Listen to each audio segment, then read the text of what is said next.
पुण्यातील नारायण गावात अजित पवारांना काळे झेंडे दाखवण्यात आले। भाजपच्या कार्यकर्त्यांनी अजितदादांना काळे झेंडे दाखवल्याची माहिती समोर येते। आताची सगळ्यात मोठी आणि महत्त्वाची बातमी म्हणावी लागेल।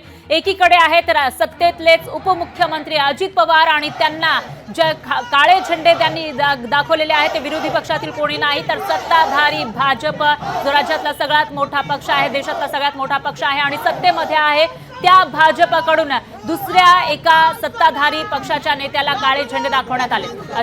आशा बुचके यांच्यासह कार्यकर्त्यांनी अजित पवारांविरोधात घोषणाबाजी सुद्धा केली आहे। तर शासकीय कार्यक्रमात घटक पक्षांना डावललं जात असल्याचा आरोप या ठिकाणी करण्यात आला आणि त्यानंतर अजित पवारांना अशा पद्धतीने काळे झेंडे दाखवण्यात आले। अजित पवारांविरोधात सत्ताधारी त्यांचाच मित्र पक्ष आक्रमक झाल्याचं पाहायला मिळतं। त्यांच्या कार्यकर्त्यांनी इथं काळे झेंडे दाखवले, घोषणाबाजी केली आहे। अजित पवारांच्या जनसन्मान यात्रेमध्ये भाजपच्या माजी जिल्हा परिषद सदस्य आशा बुचके यांच्यासह कार्यकर्त्यांनी काळे झेंडे दाखवले आणि घोषणाबाजी सुरू केली।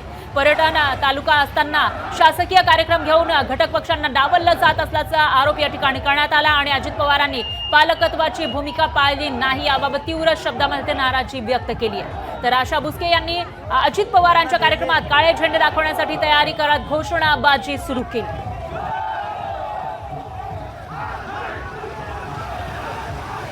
आणि याविषयी अधिक माहितीसाठी आपले प्रतिनिधी साईराज ढोबळे हे आपल्या सोबत जोडले गेले आहेत फोन लाईन वरून। साईराज, काय सांगाल? एकीकडे आहे सत्ताधारी अजित पवार, त्यांची जनसन्मान यात्रा निघते आणि सरकारची जी योजना आहे त्याचीच माहिती ते देत आहेत, मात्र दुसरीकडे त्यांचाच मित्र पक्ष सत्ताधारी असलेला दुसरा पक्ष भाजपकडून त्यांना काळे झेंडे दाखवले जात आहेत। नेमकं काय म्हणणं आहे त्यांचं?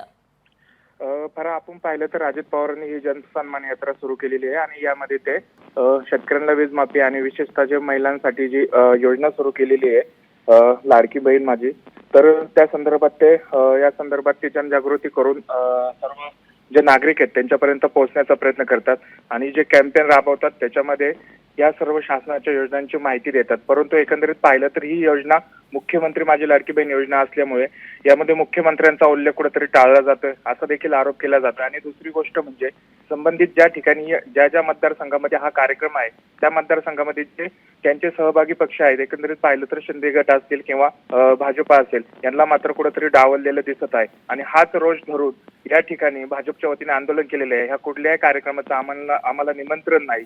हा कार्यक्रम स्वतः अजित पवार त्यांच्या पक्षासाठी कॅम्पेन करतात, त्यांच्या पक्षासाठी राबवतात आणि ज्या शासनाच्या योजना येतात त्यांच्या नावावरती खपवतात असा आरोप एकंदरीत त्या भाजपच्या पदाधिकाऱ्यांनी केलेला आहे। निश्चितच साईराज, मग याच्यामध्ये अजित पवारांकडून किंवा अजित पवारांच्या राष्ट्रवादीकडून काही स्पष्टीकरण देण्यात आलंय का? या आंदोलनाची दखल घेतली गेली का?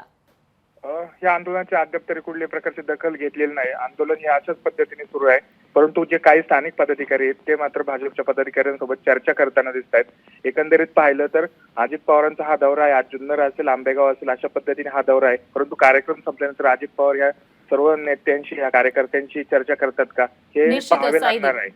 निश्चितच साईदीप, आता याच्यावर अजित पवार काही बोलतात का?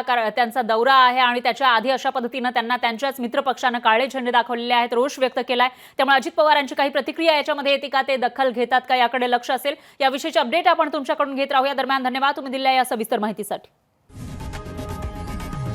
लोकशाही मराठी ऐका, पहा, जागरूक रहा।